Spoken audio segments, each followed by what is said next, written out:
everyone, and welcome back to my channel. If you're new here, my name is Marion, and today we're back with another episode of Unpopular Opinion. I will be doing this makeup look and giving my opinion on spending habits in a relationship. This is specifically for those who live in the same household.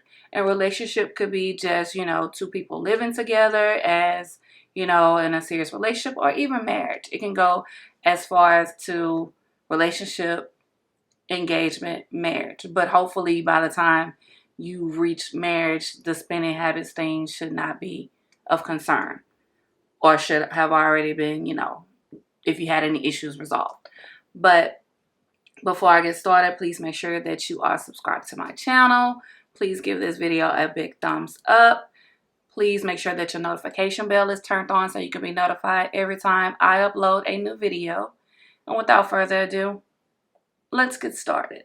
So, okay, let's get right down to it. I did my brows and my eyes so this video would not be long. And like I said in the intro, today's topic is going to be on spending habits in a relationship. This is more specifically for those that live together. Because if you're in a serious relationship and you don't live together, your spending habits really shouldn't come into play or matter unless you're thinking about moving together, or if your spending habits is so irresponsible, you're constantly having to lean on, your significant other for assistance. So that's like, that's totally different. So I'm going to try my best to, talk fast and do my makeup because that's kind of hard. But, and I'm trying a new little combo technique by combining these two foundations together. But like I was saying, when it comes to spending habits, finances, all of that type of stuff, I feel like that should be a conversation that you would have with your significant other, before you even move in together, because you have to know kind of like, the person that you're choosing to, combine major responsibilities with. I just can't see a person deciding to, move in with their significant other, or you get a place with your mate and you're not aware of how they handle their finances. Actually, to me, that wouldn't even be smart for you to, decide to move in with the person and you haven't paid attention to that or had those type of questions or that type of conversation per se. Also, I feel that before you move in with each other, you have that conversation about expectations. Now, I am a person who I'm not going to police anyone's spending because, we work for our coins, but at the same time, you want to be with someone that's, responsible. So when it comes to being with someone, as far as in the same household and discussing spending habits, one thing I'm still not fond of having a joint account unless you're engaged or married. You don't per se need to have one account for the bills to be paid. I feel that when you have a conversation prior to moving in with each other, then you'll discuss, okay, who's responsible for what bill, and when bills are due. So, and you lived on your own, so you're very aware of paying bills, unless you get with someone that's always lived with their parents. But at this day and age, and at my age, that person definitely should not be still living with their parent. They would have needed to have their own place, and know what it is, or how to be responsible and pay bills. But if you are young and you're stepping out into the world, of course, that's a different story. But when it comes to spending habits, I feel that there are some people who are frugal and cheap and don't really like to spend. And then there are some people who, they enjoy, buying things and stuff like that. So there's a balance. And I feel that if you're spending your money and it's not causing any financial strain in your relationship or the household where it's affecting bills, then, it's not a issue for me. I don't care if my dude, if he has like a shoe fetish, he collects tennis shoes, he like expensive shoes, stuff like that. If the bills are being paid, I'm not going to, hound him over the things that he like to spend his money on. Now, if he spends his money on these things and he's having to come to me to, help him out to pay his portion of the bills, or he's always short, then that's a different story. I definitely, think it's all about balance. It's all about how that person handles their financial responsibility. So, like I was saying, like you're having that conversation before you move in together. But okay, now you're in the same household. You've had that talk about who's responsible for what bill, or if you're going 50-50 on, the bills in the house. I feel that there shouldn't be where you're policing each other on spending. And unless, you're constantly having to um, borrow money or ask for money from your significant other because you are spending your money outside of your means. You're not, being responsible. See, there is a difference between being responsible with your spending and being irresponsible. Irresponsible is when you just, spend your money because you know that your partner has your back. You know that your partner is not going to allow the lights to be turned off or the gas bill not to be paid. So to me, that's being irresponsible. Also, another thing, I feel that when it comes to big purchases, I feel that should be a conversation. So let's say I want to buy a new car and I'm currently having a car note of $345 a month. But the new car that I want is going to raise my car note, let's say, to $450. First, I need to look at my finances and determine whether or not I can pay if I was living on my own, could I pay this car note and still be able to pay all of my bills on my own and still have money to save and just, have money on hand. Also, I would also need to think about, okay, well, what if my significant other loses his job? Will me taking on more expenses or this high car note, will I be able to hold the household down as well as, be able to pay my car note along with the bills? Because those are some things that you do need to consider. So let's say you do have the means to be able to, hold the household down, pay your car note, the new car note, and be able to save money and that sort. You still need to have a conversation with your significant other about this huge purchase that you're going to make. Now, you're not asking for permission, but you're just keeping your significant other in the know. It's just a common courtesy just to, say, hey, babe, or whatever you call them or her. I'm thinking about getting a new vehicle. The time frame is maybe within the next month or so. I've looked at all of the bills. I've, kind of looked at everything from, what if something was to happen, would I still be able to do XYZ? And, I just wanted to let you know that I am thinking about, getting me a new car or truck or whatever. It's just those type of things. I really feel like that's a major part of communicating with your significant other. That's what, you're supposed to be able to talk to your significant other about any and everything. And when it comes to spending money as far as like on large purchases, then definitely they need to be in the know. Now, you don't want to be with someone that's bossy and trying to control your pockets.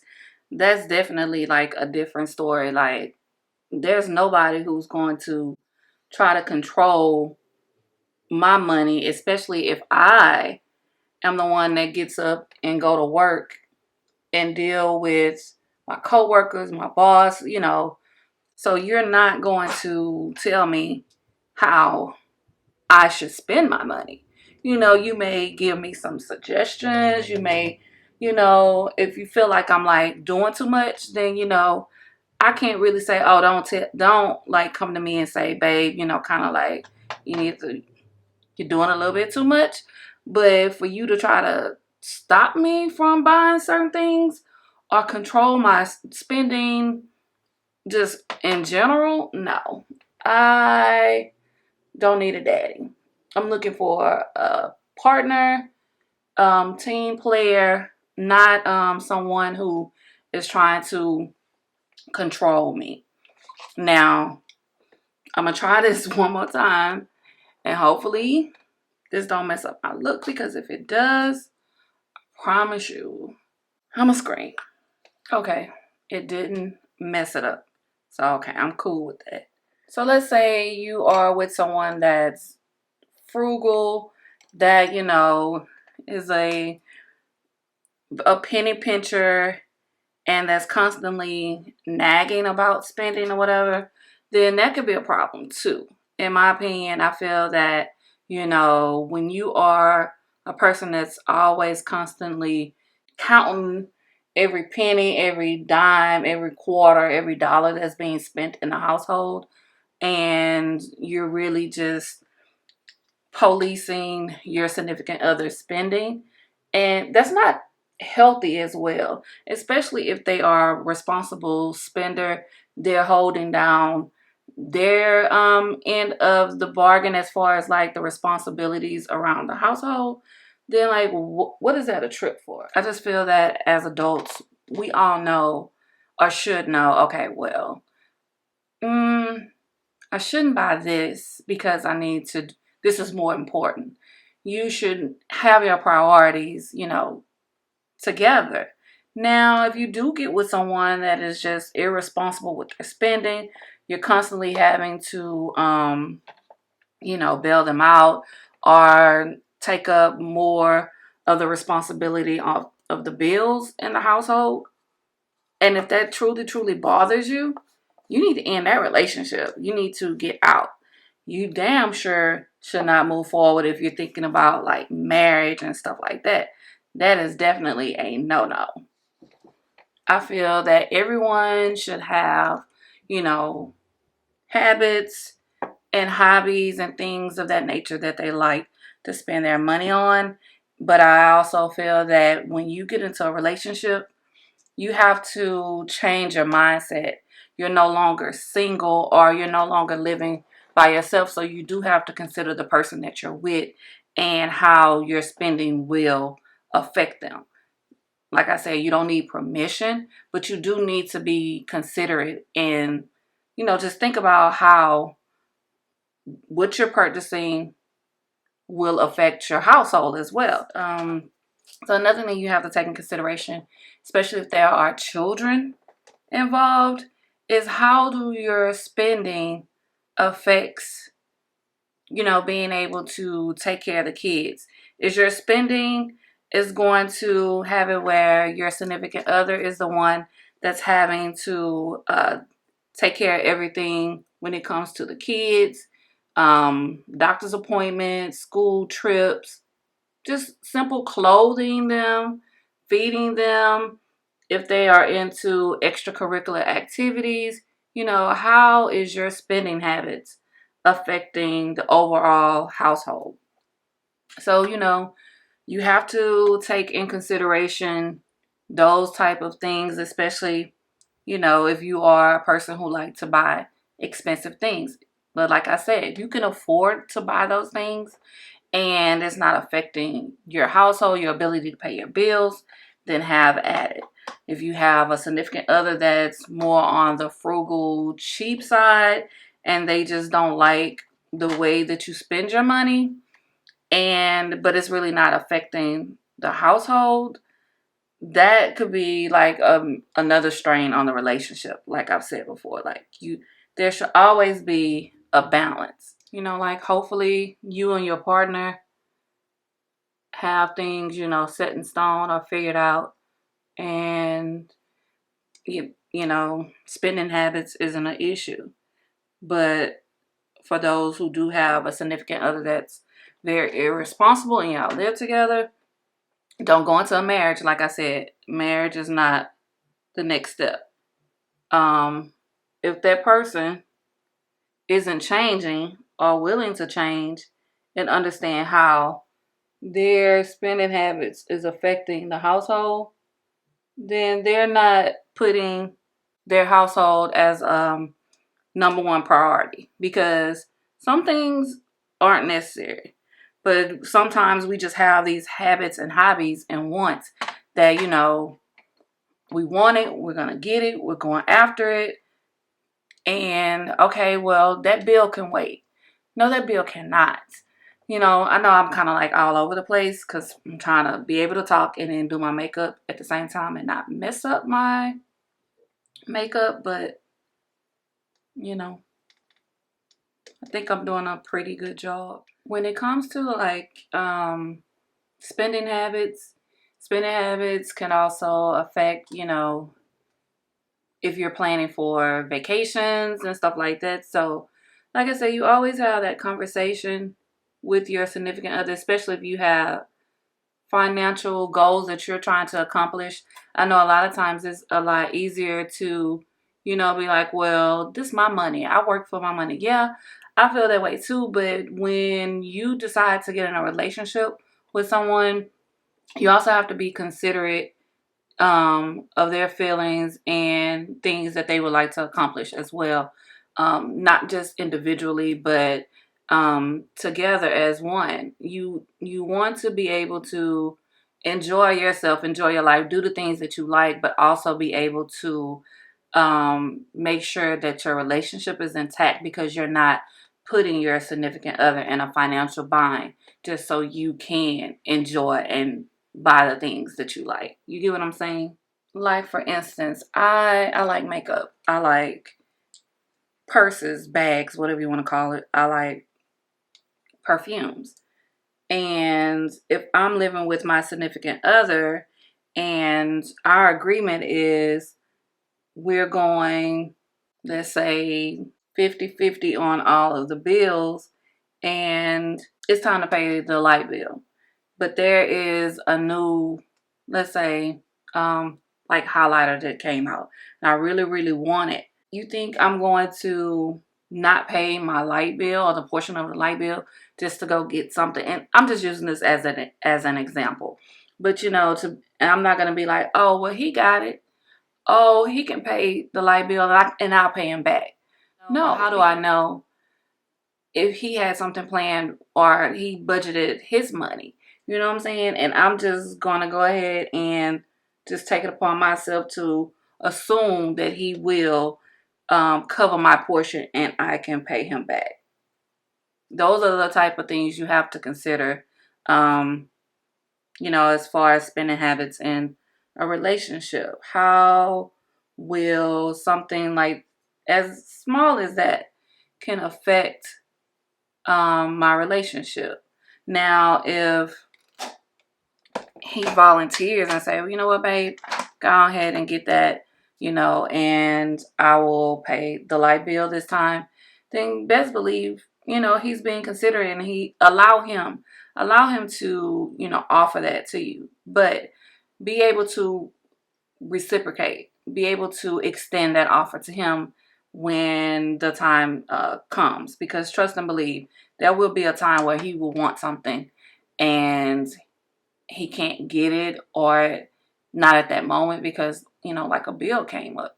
Now, not to say that you don't have savings, but really, do you want to go into your savings do I want to go into my savings to get this highlighter? No, because it's not that important for me to get it. So if it's not that important for me to dip into my savings to get it, it's not that important for me to skip paying a bill for it. You understand? You just need to know who you're dealing with.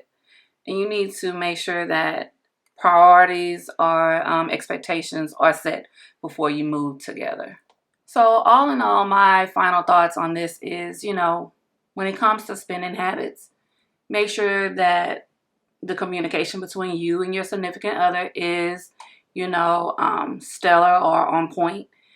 It doesn't have to be perfect, but at least make sure that there is an open line of communication. That way there's no assumptions and everything is understood. Also make sure that you understand what is priority and what is not. Make sure that both of you, you know, understand each other's financial goals. You do have to consider that. You have to think about each other's financial goals. You also need to be considerate and mindful of if something was to happen, you know, have a backup plan. Will your spending habits, you know, affect the entire household if one person was to lose their job? You know, you have to think about certain things like that. I didn't really talk more about like how your spending habits will affect maybe retirement, you know, investing, vacations, if there's children involved, you know, who's responsible for this, for that, how the bills are going to be divided, you know, how will you communicate with each other on big purchases. Like I said, I'm not into policing. I'm not saying that you have to be, you know, controlling and watch the spending of your significant other, because I feel that if that person is working hard for their coins, they should be able to enjoy the money that they make, but they also, at the same time, is considering the household. So if you enjoyed this video, if you have any other topics you would like for me to talk about, please leave a comment down below. Make sure that you're subscribed to my channel. Make sure your notification bell is turned on so you can be notified every time I upload a new video. And as always, thank you for watching.